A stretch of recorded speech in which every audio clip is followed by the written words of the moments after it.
오늘 본문 시편 1편 1절에서 3절 말씀을 통해서 내가 있어야 할 자리라는 제목으로 우리 함께 말씀의 은혜를 나누도록 하겠습니다.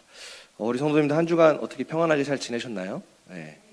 제가 지금 양해의 말씀드리는 건 제가 지금 목소리 상태가 죄송합니다만 정상이 아니라서 어저께까지 제가 몸살을 많이 앓았는데 어저께는 아예 목소리가 안 나와가지고 오늘 예배를 어떻게 인도할 수 있을까 좀 고민을 많이 했었는데 그래도 은혜 가운데 이게 목소리가 나오게 해주셔서 이렇게 예배를 인도할 수 있게 되었습니다. 이것도 하나님의 은혜라고 생각합니다. 그래서 목소리가 조금 안 좋지만 감안해서 설교 시간에 함께 동참해 주시기 바랍니다. 자, 오늘 본문 말씀을 우리가 함께 보면 시편 1편 1절 말씀에 이렇게 말씀합니다. 복 있는 사람은 악인의 꾀를 쫓지 아니하며 죄인의 길에 서지 아니하며 오만한 자의 자리에 앉지 아니하고 라고 말씀하고 있죠.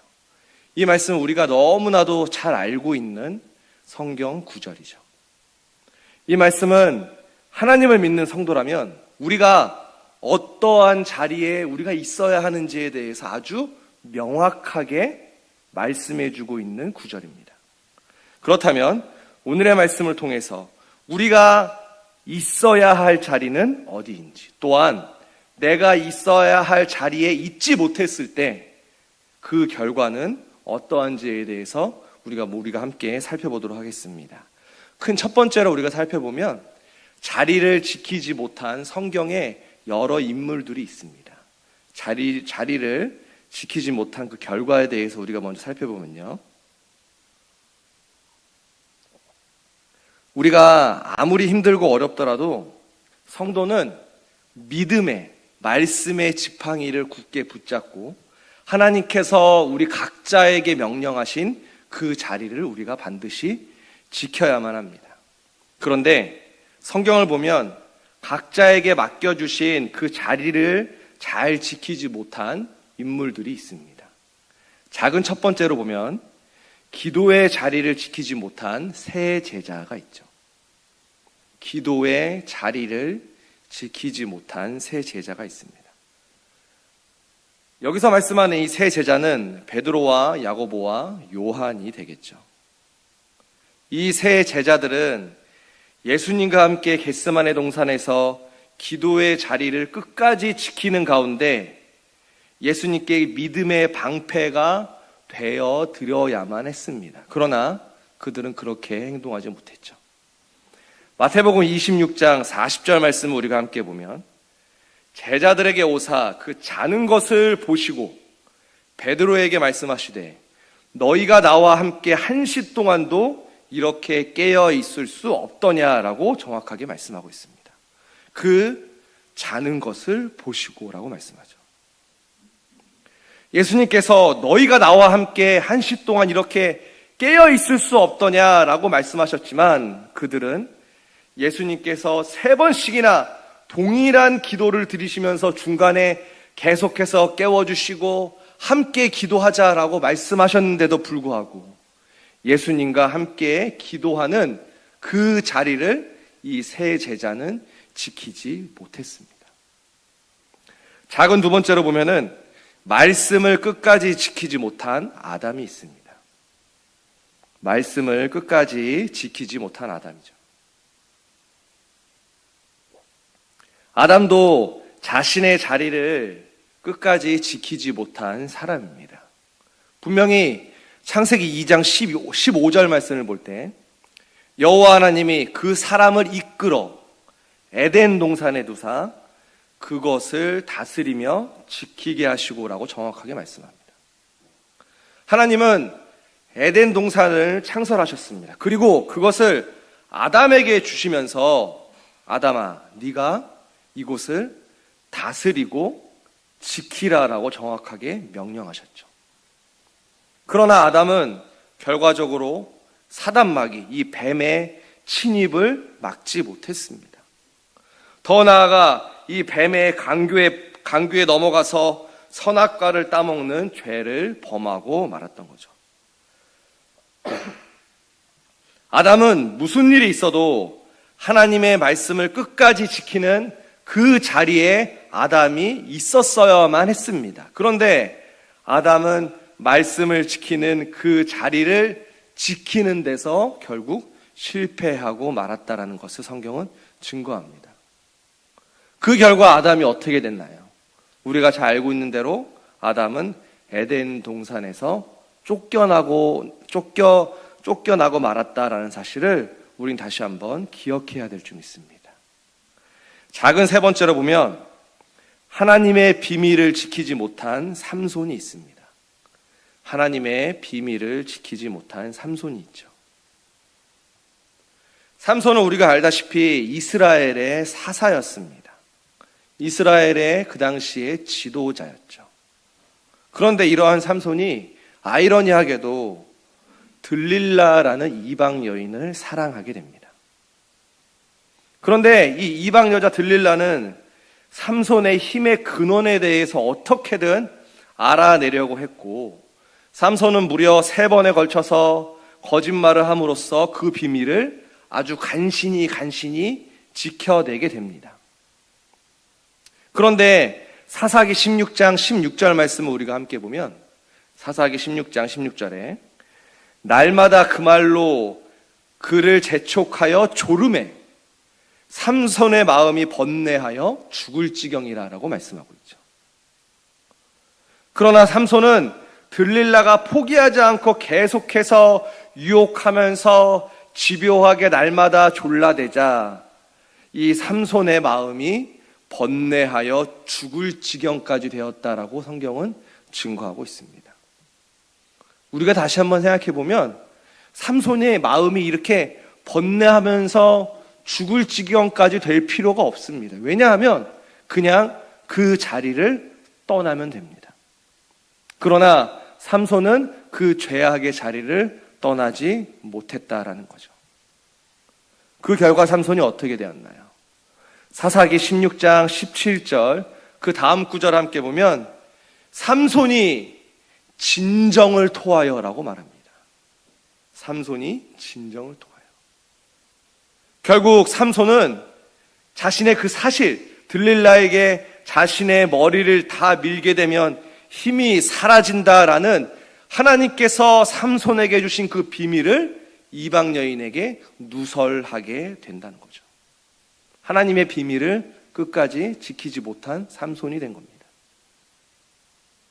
하나님의 비밀을 지키지 못한 삼손의 결과는 어떠했을까요? 그 말씀이 사사기 16장 20절에 말씀합니다. 사사기 16장 20절 하반절 말씀에 여호와께서 이미 자기를 떠나신 줄을 깨닫지 못하였더라라고 말씀합니다. 하나님의 비밀을 지키지 못한 이 삼손, 그 삼손의 결과는 하나님께서 자기를 떠나셨다라고 말씀하고 있죠. 이 모든 것이 하나님의 품 안에 있어야 할 삼손이 이방 여인의 품 안에 있었기 때문에, 다시 말해서 삼손이 있어야 할 자리에 있지 못했기 때문에 벌어진 안타까운 결과다라고 성경은 증거합니다. 작은 네 번째로 순종의 자리를 지키지 못한 사울 왕이 있습니다. 순종의 자리를 지키지 못한 사울 왕. 사무엘상 15장 3절 말씀을 우리가 함께 보면, 지금 가서 아말렉을 쳐서 그들의 모든 소유를 남기지 말고 진멸하되 남녀와 소아와 젖먹이는 아이와 우양과 약대와 나귀를 죽이라 하셨나이다. 자, 이 말씀 우리가 함께 보면 하나님께서는 분명하게 사울 왕에게 너 아말렉을 분명하게 진멸하라라고 말씀하고 있습니다. 심지어는 젖먹는 아이까지도 다 죽이라라고 아주 정확하게 구체적으로 명령하셨다라는 것을 우리가 알 수 있습니다. 그런데 사울 왕은 하나님의 말씀대로가 아니라 자신의 생각대로 좋은 양과 좋은 소들을 남겨두게 됩니다. 사무엘상 15장 9절 말씀, 15장 9절 말씀 함께 보면, 사울과 백성이 아각과 그 양과 소의 가장 좋은 것 또는 기름진 것, 어린 양과 모든 좋은 것을 남기고 진멸키를 즐겨 아니하고라고 말씀하고 있습니다. 분명히 하나님께서는 다 진멸해야 된다라고 정확하게 말씀하셨습니다. 그럼에도 불구하고 사울왕은 사무엘상 15장 9절 말씀을 우리가 다시 한번 보면 진멸키를 즐겨 아니하고라고 말씀하고 있죠. 진멸키를 즐겨 아니하고. 사울왕은 하나님의 명령에 절대적으로 순종하는 그 자리에 서지 않고 오히려 하나님의 말씀에 불순종하는 자리에 서고 말았다라는 것을 성경은 증거하고 있습니다. 이렇게 순종의 자리를 지키지 못한 사울왕의 결과는 사무엘상 15장 26절을 통해서 이렇게 말씀합니다. 왕이 여호와의 말씀을 버렸으므로 여호와께서 왕을 버려 이스라엘 왕이 되지 못하게 하셨음이니이다. 사울왕 당신이 하나님의 말씀을 버렸으므로, 하나님의 말씀에 순종하지 않았으므로, 하나님의 그 말씀의 순종의 자리에 지키지 않았기 때문에 하나님께서 사울왕을 버리셨습니다라고 이렇게 사무엘 선지자가 고백하고 있죠. 순종의 자리가 아니라 불순종의 자리에 선 결과 사울왕은 하나님께 버림받은 존재가 되고 말았습니다. 우리가 오늘 말씀을 통해서 지금까지 살펴본 이 겟세마네 동산에서 기도하는 자리를 지키지 못한 이 세 제자, 그리고 두 번째로는 에덴 동산을 잘 지키지 못한 아담, 세 번째로 하나님의 비밀을 잘 지키지 못한 삼손, 네 번째로 순종의 자리에서 떠난 사울왕. 이러한 성경 속의 인물들의 모습은 우리와 상관없는 모습이 아닙니다. 지금 이 시대를 살아가고 있는 우리의 모습이기도 합니다. 기도의 자리를 지키지 못한 나의 모습, 하나님의 말씀을 지키지 못한 나의 모습, 그리고 말씀이 선포되는 그 자리에 있지 못한 나의 모습, 더 나아가서 하나님의 말씀에 순종하지 못한 나의 모습 또한 이러한 성경의 인물들의 모습과 같다라는 사실이죠. 분명한 것은 우리가 말씀의 성도로서 있어야 할 자리에 우리가 있지 못한다면 우리가 그것으로 끝나는 것이 아니라 우리가 오늘 말씀을 통해 살펴봤듯이 반드시 무서운 심판이 함께 한다라는 사실을 우리는 반드시 명심해야 될 줄 믿습니다. 큰 두 번째로 살펴보면 말씀을 즐거워하며 묵상하는 자리가 바로 성도가 있어야 할 자리죠. 말씀을 즐거워하며 묵상하는 자리가 성도가 있어야 할 자리이다라는 것을 성경은 말씀합니다. 오늘 본문 시편 1편의 말씀은 우리 말씀의 성도가 피해야 할 자리와 그리고 꼭 있어야 할 자리에 대해서 우리의 처소성에 대해서 아주 정확하게 말씀하고 있습니다. 시편 1편 1절 말씀을 보면 복 있는 사람은 악인의 꾀를 쫓지 아니하며라고 말씀합니다. 여기 꾀, 이 꾀라는 단어가 히브리어로 애자라는 단어입니다. 애자. 조언, 충고, 모략이라는 뜻을 갖죠. 자, 조언하다, 충고하다 이런 뜻으로 볼 때는 우리가 어떻게 보면 좋은 의미로 생각할 수 있습니다. 중요한 것은, 여기서 중요한 것은 악인이 하는 충고와 악인이 하는 조언이라는 사실이죠. 다시 말하면 악한 자의 모략과 계교라고 말할 수 있습니다. 악인들이 세우는 꾀, 이 악인들이 하는 모략은 그렇다면 무엇일까요? 그것은 하나님을 대적하고 부정한 육신의 방법과 육신의 생각으로 이 땅에서 형통하려고 하는 인간적인 모든 생각을 말씀합니다. 하나님의 생각과 반대되는 것을 말씀하죠. 이러한 모습은 구체적으로 이 땅에서 우리가 성공하기 위해서 말씀의 옳은 길을 포기하고 죄악의 길로 치우치는 모습을 의미합니다. 하나님의 백성이라면 이러한 악인의 꾀에 우리의 귀를 빌려주는 그러한 자리에 우리가 있어서는 안 된다라는 것을 오늘 이 시간 성경을 통해서 우리에게 성경은 말씀하고 있습니다. 다시 시편 1편 1절 말씀을 우리가 함께 보면 복 있는 사람은 악인의 꾀를 쫓지 아니하며 죄인의 길에 서지 아니하며라고 말씀합니다. 죄인의 길에 서지 아니하며. 여기 이 죄인의가 히브리어로 하타라는 단어입니다. 하타라는 단어. 우리가 올해 1월 달에 설교 시간에 한번 이 하타라는 히브리어에 대해서 우리가 살펴봤었는데, 이 하타라는 히브리어는 관역에서 벗어나다, 빗나가다라는 뜻입니다. 벗어나다, 빗나가다라는 뜻이죠. 자, 그러면 이 죄인의 길, 이 시편 1편 1절에서 말씀하는 이 죄인의 길이라는 것은 하나님께서 우리 각자에게 설정하신 삶의 목표와 방향이 있는데, 하나님께서 설정하신 그 목표와 방향에서 우리가 벗어나거나 빗나가는 모습, 그러한 모습들이 바로 죄인의 길이라는 것을 말씀하고 있습니다. 그러한 잘못된 길에 서 있으면 안 된다라는 것을 우리에게 다시 한번 증거하고 있죠.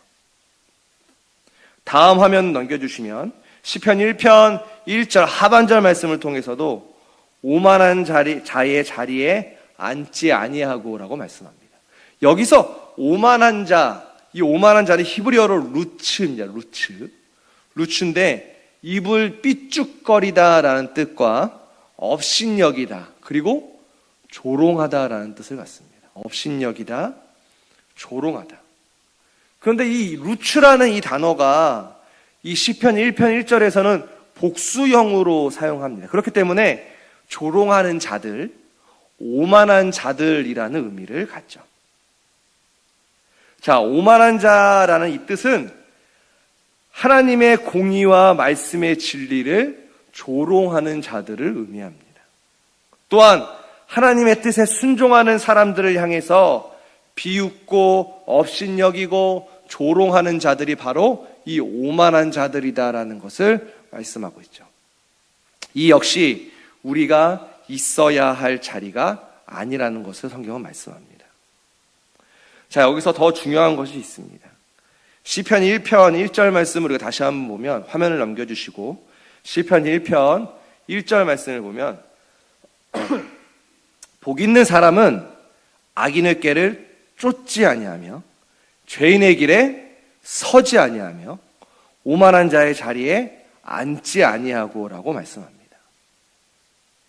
이것은 시편 기자가 점증법을 써서 조금 더 확대시켜서 계속해서 강조하고 있다는 사실을 발견할 수 있습니다.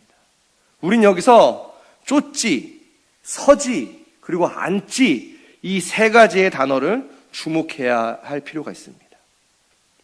우리가 잘못된 길을 쫓아갈 때, 잘못된 길을 이렇게 걸어서 쫓아갈 때는 우리가 걸어서 쫓아가기 때문에 순간적으로 이 길이 잘못됐구나 라고 하면 그 쫓아가던 걸음을 멈추고 다시 돌아설 수 있는 기회가 우리에게 있습니다. 또 죄인의 길에 서 있을 때도 그 길이 아니라고 생각되면 우리가 그 자리에 서 있기 때문에 즉시 그 자리를 떠나기가 수월합니다. 그런데 여기 앉지, 오만한 자리에 앉지, 이 앉지라는 단어가 히브리어로 야샤부라는 단어인데 오랫동안 거주하는 것을 의미합니다. 오랫동안 거주한다. 자, 오만한 자의 자리에 앉았다라는 것은 악인들의 온갖 악한 일에 깊이 동화되어 있는 상태를 말씀합니다. 더 이상 돌이키기 어려운 상태를 말씀하고 있는 거죠. 우리의 신앙의 모습도 그럴 때가 있습니다. 나도 모르는 사이에 순간적으로 악인의 꾀를 쫓을 수도 있습니다. 그리고 죄인의 길에 우리가 서 있을 수도 있습니다. 그러나 그 순간 그때 다시 말씀 앞으로 우리가 돌이키지 못한다면, 우리가 다시 말씀 앞으로 돌아서지 못한다면 악인의, 죄인의 이 오만한 자의 자리에 눌러앉게 되는, 결국에는 사단의 종이 될 수밖에 없음을 성경은 다시 한번 우리에게 경고하고 있습니다. 그렇기 때문에 시편 1편 1절을 통해서 하나님의 백성은 악인의 꾀, 죄인의 길, 오만한 자의 자리에 있어서는 안 된다라고 아주 강력하게 우리에게 성경은 권면하고 있습니다. 그러면 성도가 있어야 할 자리는 어디일까요? 시편 1편 2절을 통해서 우리에게 말씀합니다. 오직 여호와의 율법을 즐거워하여 그 율법을 주야로 묵상하는 자로다라고 말씀합니다. 시편 기자는 성도는 하나님의 말씀을 즐거워해야 된다라고 말씀합니다. 하나님의 말씀에 특징이 있다면 하나님의 말씀은 모호하지 않습니다. 하나님의 말씀은 아주 정확한 말씀이 바로 하나님의 말씀입니다. 참과 거짓의 경계가 분명한 것이 바로 하나님의 말씀입니다.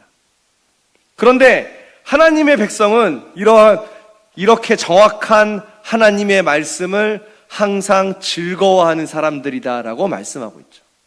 여기 즐거워하여가 히브리어로 헤페츠라는 단어인데 기쁨, 소원이라는 뜻을 갖습니다. 기쁨, 소원. 다시 말해서 성도는 하나님의 말씀이 삶의 기쁨이 되어야 한다는 거죠. 하나님의 말씀이 삶의 기쁨이 되어야 한다. 그리고 성도는 하나님의 말씀을 성취하고자 하는 강력한 소원이 항상 그 마음에 있어야 한다라는 것을 우리에게 증거합니다. 사랑하는 우리 말씀의 성도님들, 그러면 우리가 하나님의 말씀을 들을 때 기뻐하시나요?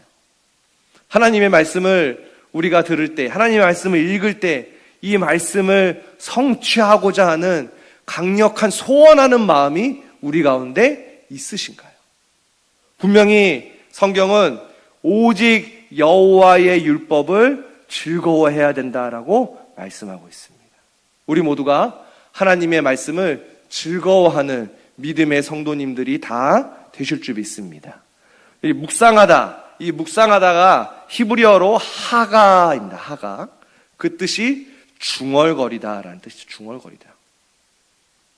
다시 말하면 하나님의 말씀을 끊임없이 입을 되뇌이고 매일매일 그 말씀을 묵상하는 그런 삶을 살아야 된다라는 것을 말씀합니다. 그래서 모세는 이스라엘 백성들에게 이렇게 권면하고 있습니다.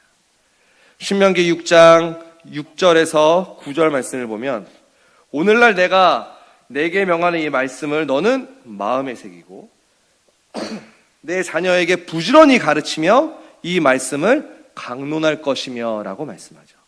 8절 말씀에 너는 또 그것을 내 손목에 매어 기호를 삼으며 내 미간에 붙여 표를 삼고 또 내 집 문설주와 바깥문에 기록할지니라 라고 말씀합니다.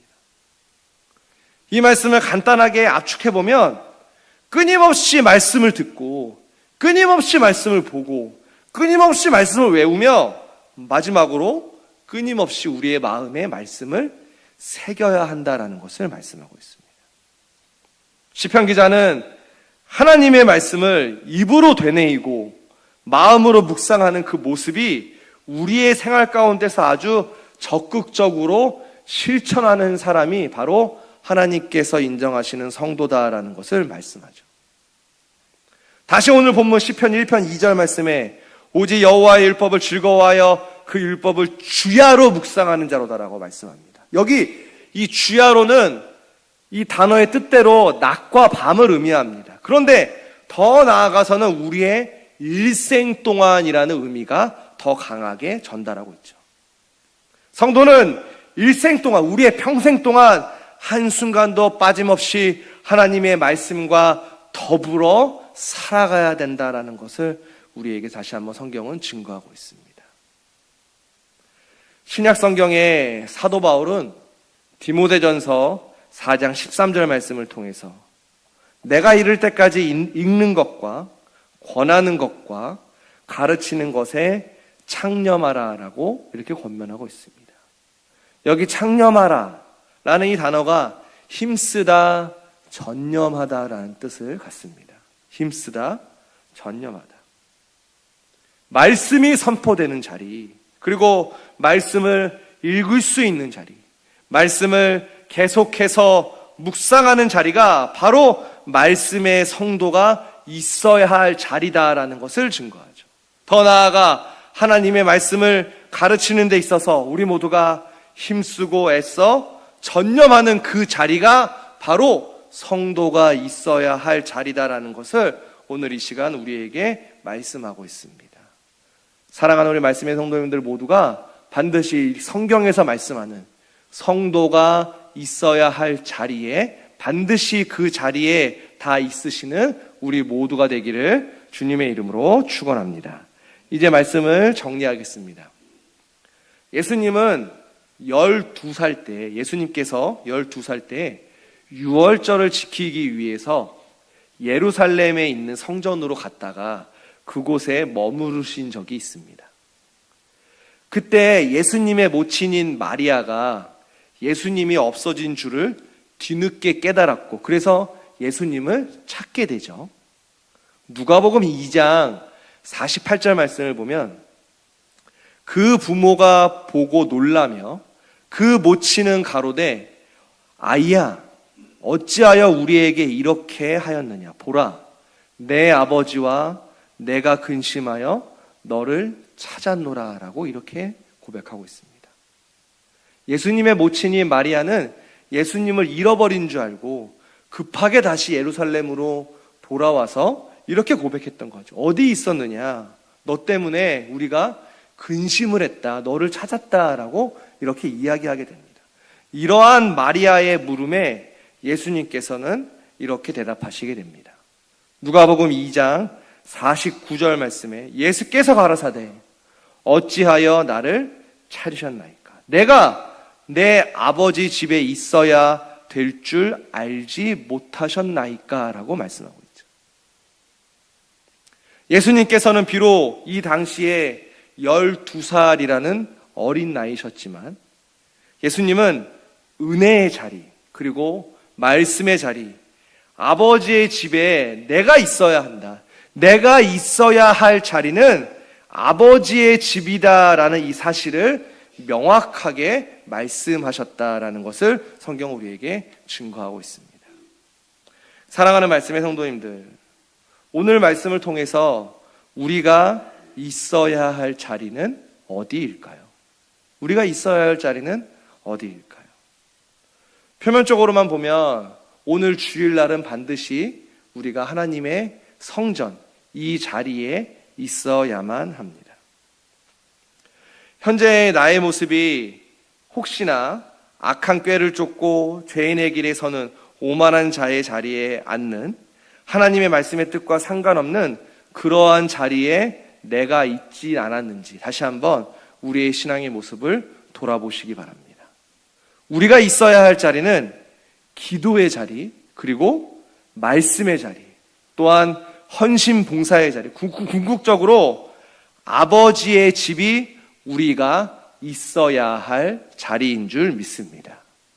오늘부터 우리 모두가 아버지가 원하시는 그 자리에 있을 때에 시편 1편 3절에 말씀하시는 그 행사가 다 형통하리로다. 그 행사가 다 형통하리로다라는 놀라운 축복을 우리 모두가 다 받으시는 말씀의 성도님들 다 되시기를 주님의 이름으로 축원합니다. 우리 함께 기도하시겠습니다. 힘과 헌신이 기쁨이 되어 열매 맺